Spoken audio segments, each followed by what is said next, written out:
Well, okay, so my name is Delaney, if we have not met. I am making this video because I am type 1 diabetic. I have been type 1 diabetic now for almost 4 years. Next, like 2 weeks. 4 years on April 1st. Not an April Fool's joke. I wish so. But I'm just making this video to talk about how I was diagnosed and what it was like, what type 1 diabetes is, and all of that fun stuff. So let's get to it. I do have to film this outside, so I apologize. I do have 2 phones set up as well, so if I look back and forth, Mooney is being very funny. She'll probably appear a couple times. She's lizard hunting at the moment, and I am going to have this here because I am going to talk quite a bit. Spin yourself the best. Make sure both phones are recording. Okay, so I'm 24 years old. I've been type 1 diabetic for almost 4 years, diagnosed at 20, which is insane. I can't believe it was that long ago already, and then I'm already 24. And you know, I still honestly can't believe that it happened to me. That's one thing that's insane, because I actually suffered from severe symptoms of high blood sugar for 7 months, 6-7 months. They started in October, November, December, January, February, March, April, almost 7 months. And so just crazy that I lived with severe symptoms for that long without doing anything about it. And I wish I had known. I wish I knew what was going on, because I knew there was something wrong and something going on with my body, but I didn't know what to do. And I didn't know what it was. I was scared. I didn't think it could be me. But it did. It did happen. I was diagnosed. Me and my husband had just started dating. We'd been dating for a little while. And then we got married a couple months later, but it just is... It's real. And I didn't know the difference between type 1 and type 2 diabetes. I remember vividly thinking there's a good and there's a bad one, which neither are good. They're very different. Type 1 diabetes is when your body stops producing insulin altogether and it doesn't make it, and so your beta cells, your body, it's an autoimmune disease, so your body starts attacking itself. And so something like a switch flipped in my body and stopped producing insulin. And so my body attacked the beta cells on my pancreas and caused it not to produce insulin anymore. And so with type 2, typically at first your body is producing insulin, and insulin is like a key. So it opens your cells up to use the nutrients in the blood. And so when you're type 2, your body is typically still producing insulin, but it's not your keys. It's like the wrong lock, and so the insulin is going into the keyhole, but it won't open the door because it's the wrong key for the door. And so your cells just aren't using the insulin to open up and use the nutrients in the blood. And so that's kind of the difference. And typically with type 2, their body goes into overdrive trying to produce insulin, so eventually it does stop them from producing insulin for the most part. It just depends on the situation, and of course now my blood sugar is going low. We will see if I actually get there. It looks like it might be leveling out. But so I started experiencing severe symptoms. I literally remember exactly what happened, and I'd been working at Starbucks for a couple weeks. I had just gotten home from my first backpacking trip, and they said that could actually be something that kind of triggered it. I was a carrier of a gene. I have a grandma. My mom's mom was type 1 diabetic, and but she passed away when I was 2, I believe. And so it does run in my family. It's really interesting. If I could talk to her and have a full-on conversation with her now, I would love to pick her brain about it. Growing up in the 50s and 60s with type 1 diabetes would be extremely interesting to learn about. she actually immigrated here from Holland, and her family all tried to go to Canada, but Canada actually wouldn't accept them because they had 2 type 1 diabetics in the family. So then they ended up coming to America, which is just insanely interesting. Like, she walked around with a glass syringe and a vial of insulin, and they had to pee on like little strips of paper to find out what like a range of what their blood sugar was at. And so it's just so interesting to me, and to know what that was like growing up compared to like what it's like now. Like, now I have an insulin pump that gives me insulin all the time, and I have this thing on my arm that checks my blood sugar every 5 minutes, so I don't even have to prick my finger. Just such a different disease and such a different way that we can manage it now. But I remember the first week of October that year, I started getting thirsty, like insanely thirsty. Like, I had a 40-ounce hydro flask, and I drank about 10 of them a day, like average around 10, like insane. Like, I would go fill it with water, chug the entire thing, and then go fill it again and start drinking it right away because I was still so thirsty. I remember feeling very bloated all the time. Like, my stomach felt very distended. Not sure which one. But my stomach I was bloated constantly because I had so much water in my system all the time. And so I was drinking water constantly. I was getting bladder infections quite consistently that were pretty bad. What else? I lost quite a bit of weight. Lost about 20 to 30 pounds in that month. That happened closer to the end, right before I was diagnosed. That wasn't as much in the beginning, losing weight. I was constantly hungry. Like, I would eat all the time, huge meals, always hungry, just because like my body wasn't absorbing the nutrients I was giving it. All the sugar was staying in my bloodstream, and then my body was just trying to flush it out. And so, super interesting, but always hungry, exhausted, always tired. Like, I could barely make it through a day. Like, I would nap every single day. Couldn't make it through. Sorry, my leg itches. Mooney is just like hunting for lizards big time right now. Mooney! She's being crazy. Constantly hungry, and so these symptoms went on for that time 6-7 months.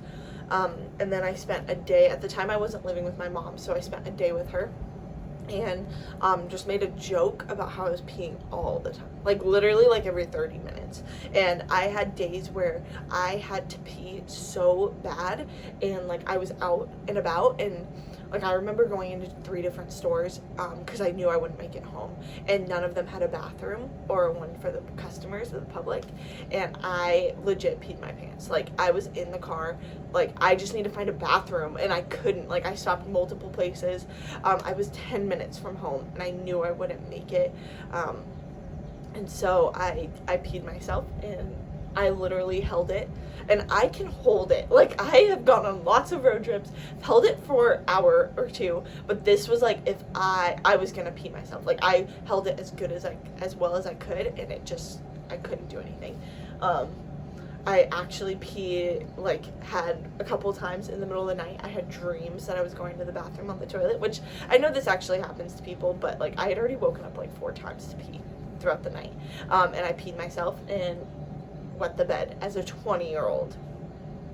Like, talk about just not something that you would think. That's not normal. Like, I should have questioned things. I had never had issues like this before, and then I just started not being able to control my bladder, and I'd get bladder infections, and just drink everything. And so those were the main things. And so I spent that day with my mom, and I told her that I was just having a hard time with that.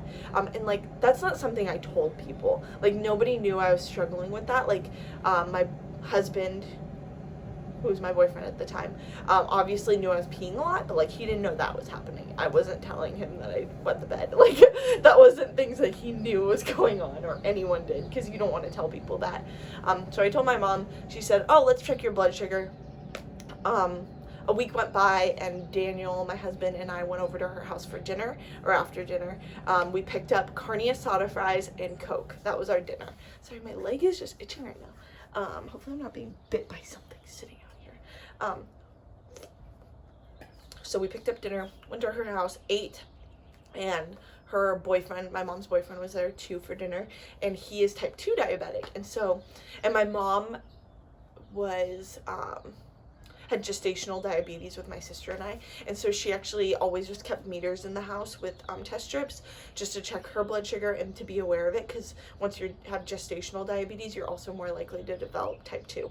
And so she was checking her blood sugar, not very often, just every couple times a year. And so we checked it, and everybody pricked their finger before me because I was terrified. I was so scared to have my finger pricked by this thing. Did not want to do it. Had it literally on like the easiest level to prick my finger, and did it. And it checked it, and it just read high on the meter, which that meter went up to 600. Telling me my blood sugar is going low. We'll see if it does. And so it went up to 600. I had no desire to go to the ER. I had really bad health insurance. Like, I had the cheapest health insurance I could get with Starbucks, just so I legally had health insurance. And so I had no desire to go to the ER. My stepdad, who was my mom's boyfriend at the time, is type 2, like I said, and so he would take metformin, which is just like an oral medication that type 2s take to lower blood sugar, and they'll take it with like a meal or right after a meal to keep their blood sugar from spiking. And so he just gave me like 3 of them and was like, just take these, it's not gonna hurt you. And so I took them. And I took them for the whole weekend. I called my doctor the next day. That was on a Thursday night. Called the doctor the next day on Friday and scheduled an appointment for the following like Friday or something, or the next week. As soon as I could get in. I didn't want to go to the ER. They told me I could, but I wasn't, I was still functioning. Like, I was going about my day. I obviously had the symptoms, high blood sugar, peeing all the time, but I wasn't like, I had a few times where I'd get really lightheaded and stuff, but I was pricking my finger for the whole weekend watching it. I got it down into like the 300-400s, staying about there and just kind of staying away from carbs, because it is carbs that spike blood sugar, but they're not bad. And I've learned so much since that diagnosis, because after that I just thought that I needed to stay away from carbs and go on a low carb diet, and that's what I'd have to follow for the rest of my life, which I do not do now. I eat a lot of carbs. I eat almost 300 grams of carbs a day now. And so just so much learning since then. But I got into the doctor that next week. They did a full blood work, got full panel. My A1C was extremely high, which if you, an A1C is a measurement of your blood sugar for like the past 3 months from when they take the blood. And so the scale goes to like 12%. It goes from like 3, I think, no, like 4 or 3, something like that, 3% to like 12. And normal is between like 4 to 6%. That is like a normal range. And mine was at 15.8, which had my average blood sugar in like the 500 to 600 range for 3 months, which is like insanely high. I think it says a lot about my body being able to function so well at that high of a blood sugar, because a lot of people get diagnosed between like 8 to 12% and are like in the hospital in DKA, diagnosed with that kind of A1C, and mine was 15.8%. They got me on insulin right away. I couldn't get into a specialist, an endocrinologist, for I think 2 weeks, and so they just put me on like a baseline insulin and gave me like a starting dose, and then had me like increasing it every morning and night or something like that until I was waking up with a normal blood sugar range. And so 2 weeks later, got in with a specialist, officially diagnosed type 1. They like couldn't officially diagnose me at my primary care, and so I had to wait till I was in with a specialist that could go over all of my my like results, and my blood sugar, or my A1C. And so officially diagnosed, put up that I still had I had bad health insurance. Like, I was 20 years old, never needed to go to the doctor. I was paying $15 a month for my health insurance, and it was through Starbucks. And so that, first time I left the pharmacy with all of my prescriptions, it was coming out to over $1,000. And I, like, had no money. Like, I didn't have the money to pay for it. My mom was with me. She helped me out. We knocked every prescription down to the bare minimum to make it like 2 months off of what I was taking. So we got it down to like 800, I think, and my mom helped me pay for it. And I remember sitting there the first time I had to give myself an injection. A nurse taught me with saline. And so they had me inject into like a pillow or something and then do it in my stomach. And then after that, I went home with insulin and had to inject myself with it. At first, I was on injections for the first year, only a year, which is crazy. I've been on an insulin pump now for 3 years. And so I was on injections for a year, which means that I would give myself a shot every time I ate. And then I also gave myself a shot every morning and night, no matter what. And so there's 2 different types of insulin. There's like a long-acting insulin that is like a baseline that you just give yourself, and it lasts in your system for about 24 hours, and that's what I gave myself morning and night. And then there is also an insulin that is fast-acting, that is to cover what you're eating. And so your blood sugar as a type 1, even if you don't eat anything, will not stay in a normal range of like 80 to 120. That's what the baseline insulin does, is it keeps you in that normal range even when you're not eating, or not, when you're not eating. And then the other one is a fast acting that you give when you're eating, and that will cover your meal. And so there's a lot of juggling to get those dialed in and get them figured out at a good point of how much you're supposed to be giving, and it takes months. Takes a long time to get those dialed in, but it's doable. And so I started with those, started giving injections, figuring it out, just such a big learning curve. And I did that for a year, and that's about at least 5 shots a day. That's if you're only eating 3 meals, and then my 2 baseline injections. But I was averaging about 8 because I would snack and stuff, or if my blood sugar was high, then I had to dose fast-acting insulin to bring it down.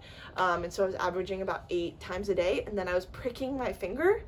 I was obsessed with knowing what my blood sugar was. I was pricking my finger 12 to 15 times a day to know what my blood sugar was. And now I don't, because of this little guy. It has a little wire that's under my skin that shoots in when I put it on, and it tells me my blood sugar every 5 minutes. And so that is a lifesaver. And then my insulin pump gives me insulin. So now I don't have to do injections anymore. I've had my pump for about 3 years now. I love my pump. It's the best thing ever. This is it. It's a little tandem T-Slim insulin pump, and so it does have this tubing, and I am connected to it 24/7. We'll show you guys the site. So this is my site. Underneath this tape is where the insulin goes in. There is a needle and like another little patch that looks similar to this. I tape it because I rip it out, or it falls out from working out and getting sweaty and stuff. And then this one up here is just what I unclip from. And so this is how I disconnect from it, because like can't wear it in the shower. I wear it all the time other than in water. Sometimes I take it off when I'm working out if like I'm jumping a lot or something like that. Then it's annoying to have an insulin pump connected to me. I gotta get this back. And so that is I am struggling. There it is. Okay. And so pump, tubing, injects insulin. I wear it pretty much all the time. This is what it looks like. So once it's light up, so this is my blood sugar from my Dexcom on my arm. And my pump, the red line means my pump is not giving me insulin at the moment because it thinks I'm gonna go low. Amazing technology. It's so incredible. And so I wear those 24/7. I change my pump site every 3 days. I change my Dexcom, this thing up here, every 10 days. And you know, when I first got diagnosed, I had I was speaking with like a diabetes educator for my doctor, and she told me that she didn't think I'd be capable of managing it without an insulin pump. And it pissed me off. Because like when I first got diagnosed, I had I went keto. I went extremely low carb, like 20 grams a day, taking barely any insulin to cover meals. But even if you're type 1 diabetic, even if you're just eating like protein and fat, you still need to take insulin to cover it. It will still cause an insulin spike, or a blood sugar spike, even if there's no carbs in it. And so it went so low carb. Like keto doesn't work for me. I just don't function good on it. I do CrossFit and try to lift quite a bit and just need carbs in my system for that. And so I tried it for a while, probably like 5 months. It was low carb, just didn't go well. And I missed like fruit. Like it is so hard to look at fruit like it is bad. And it's not. Like looking at it like, oh, I can't have that because it has carbs. Like I just couldn't stand that. And a lot of vegetables as well have carbs in them. They're normally a carb source, just like fruit. And so I did keto for quite a while. And then just tried to start learning. A lot of things that are low carb are extremely processed and full of artificial flavors and sweeteners, and even like just like different kinds of sweeteners that are made now, my body does not react to. They make me very bloated, and I learned that very fast. Like gum freaking makes me bloated and gives me gas. It's literally what my system is like now. I stopped having gluten. I eventually cut out dairy, which I have little bits of dairy now. I have protein that has dairy, and I have normal like a whey protein that doesn't bother my stomach. It's like the only protein I've ever had that doesn't affect me, and I absolutely love it. And yeah, and then I stopped having gluten, and I do have some gluten now. I'm not completely gluten-free, but I'm very like limited on how much gluten I have. Here she is. Hi, Mooney. Goodbye. That's Minnie, my dog.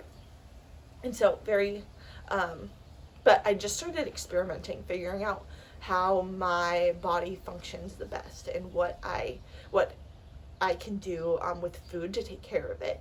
And so I started looking at food as fuel and food as healing and something to help manage my blood sugar.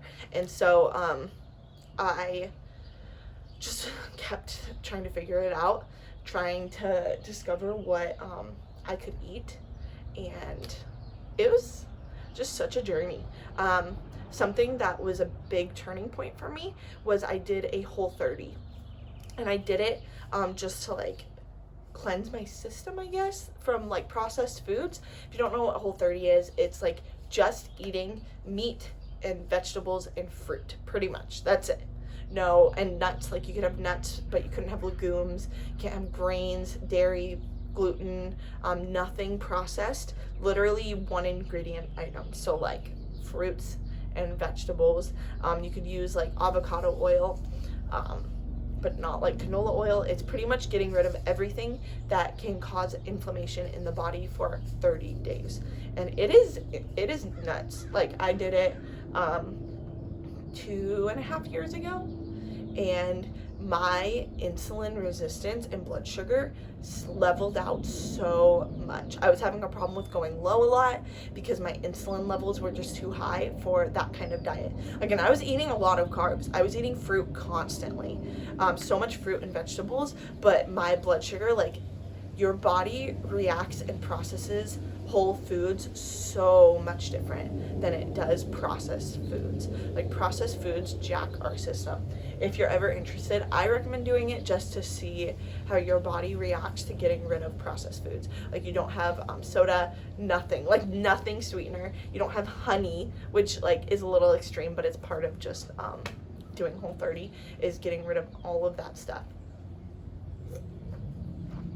You can't have Spindrift though. Big fan of Spindrift. Very good.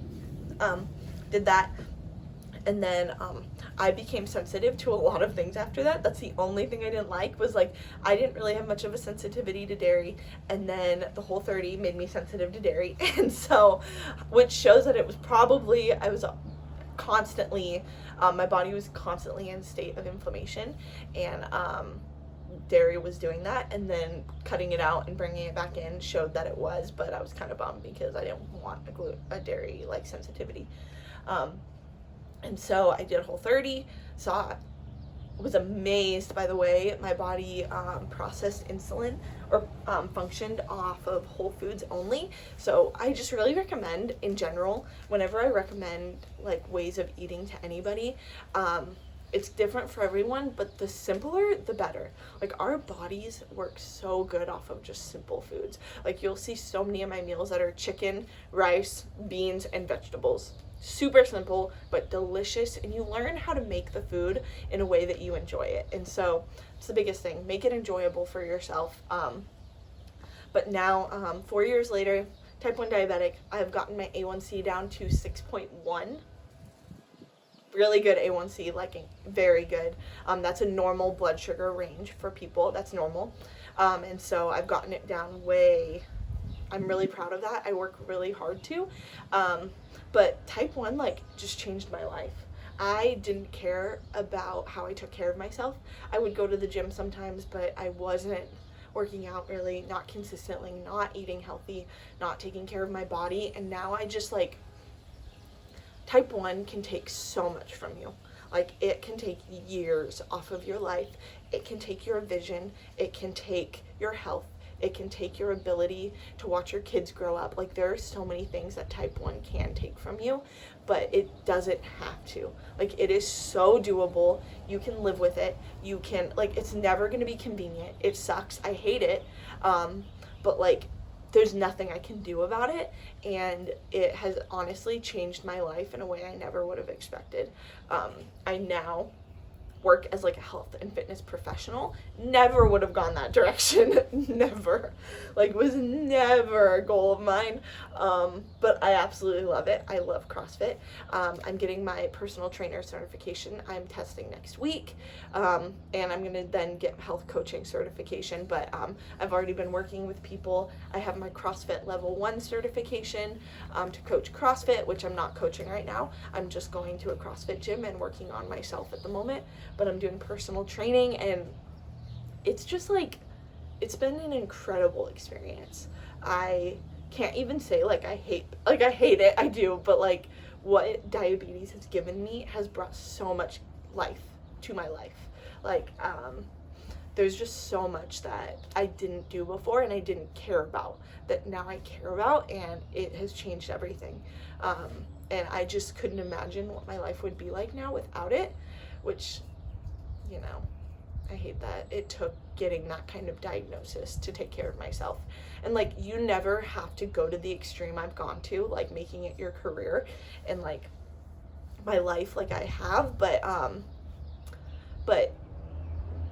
it needs to be a priority. Like, the way our world is going, like, America is one of the most obese nations in the world, and it's because of the way, like, we live our lives, the way we don't exercise, we don't take care of ourselves, we just eat processed crap all the time, and it's not gonna get better. Like, you can't keep thinking, like, one day you'll do it, because one day something might come up that isn't undoable. Like, just start now, because ultimately when you start now, you're going to be that much further ahead in a year, and you'll be that much closer to your goals, or to watching your kid, to playing with your kids when they are little. Do you know how many people can't chase their kids around at a park because of their health? Like, just do it and just start now, so that then 10 years from now, you are there. You're able to do those things. You're able to take care of your family. You're able to go on trips. Like, I went on a hike last year in Yosemite that I did 5 years ago, and I struggled. This time I walked right up that hill. Not a problem, because I'm taking care of myself. I'm putting in the work, and it is hard. It is a lot of work, and it's not the easy route, but it's so fulfilling and just so rewarding, and like, I just feel better. I'm so much more confident in myself. My husband calls me beautiful, and I don't deny it and feel like I can't like accept a compliment, because I'm just confident. I feel good in my own skin. I feel good in my own body. I can pick up a lot of weight. What just happened?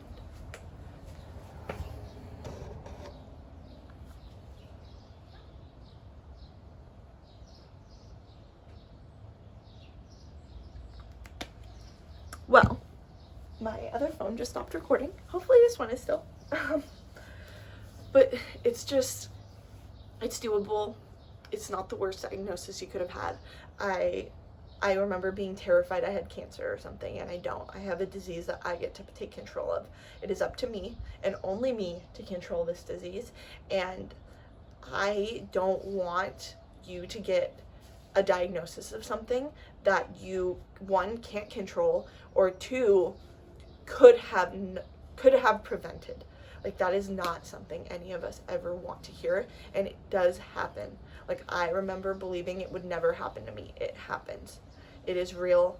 This world is broken. It's not what it's meant to be. I remember praying before I was diagnosed. I remember sitting there praying for something that I could turn into a career, because I wanted this kind of lifestyle. I wanted to work for myself. I wanted to be able to run my own schedule, do my own work, and feel fulfilled with it. I didn't want to just work a desk job for somebody else running for their dream.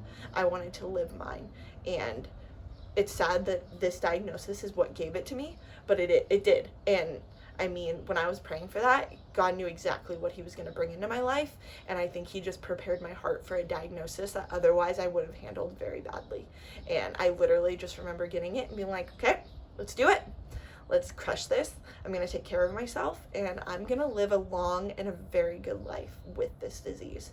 And I'm not going to prove that doctor that told me she didn't think I could do it. I'm going to prove her wrong. And I did. I've had a blood sugar A1C in 6% for almost 4 years now. Since about 6 months after my diagnosis, I've had it in that range, and it stayed there. And you can do it. It's not easy. I put a lot of work and a lot of time into taking care of myself, but it's 100% worth it, and you can do it. So if you got a diagnosis that was scary, or you have one, or you just want to take care of yourself, just do it. Just start. Find someone, hire someone to come alongside you, guide you through it, and help you in this transition, because it is huge, no matter where you are. It is a big deal. But don't let a diagnosis be what gets you to start.